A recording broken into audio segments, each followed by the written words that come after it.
अभिनेता रितेश देशमुख सध्या राजा शिवाजी या चित्रपटाच्या शूटिंगमध्ये व्यस्त आहे।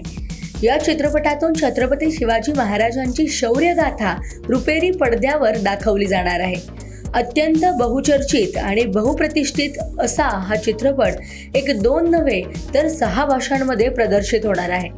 तसेच या चित्रपटात हिंदी आणि मराठी कलाकारांची तगडी फौज पाहायला मिळणार आहे। माहितीनुसार राजा शिवाजी या चित्रपटात रितेश देशमुखसह संजय दत्त, अभिषेक बच्चन, महेश मांजरेकर, सचिन खेडेकर, भाग्यश्री, फरदीन खान, जितेंद्र जोशी, अमोल गुप्ते आणि जिनेलिया देशमुख हे कलाकार झळकणार आहेत। हा चित्रपट आगामी वर्षात 1 मे 2026 रोजी प्रदर्शित होणार आहे।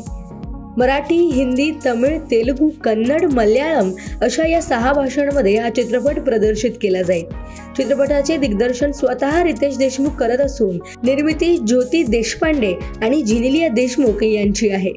चित्रपटासाठी अजय अतुल संगीत देणार आहेत, त्यामुळे हा चित्रपट प्रेक्षकांसाठी एक भव्य ऐतिहासिक कलाकृती ठरणार हे नक्की। आता कोणता कलाकार कोणती भूमिका साकारणार याविषयी जाणून घेण्याची उत्सुकता शिगेला पोहोचली आहे। माहिती कशी वाटली कमेंट बॉक्समध्ये नक्की कळवा आणि माहिती आवडल्यास व्हिडिओला लाईक, ओनली मनीच्या चॅनलला सबस्क्राईब आणि बेल आयकॉनला क्लिक करायला विसरू नका।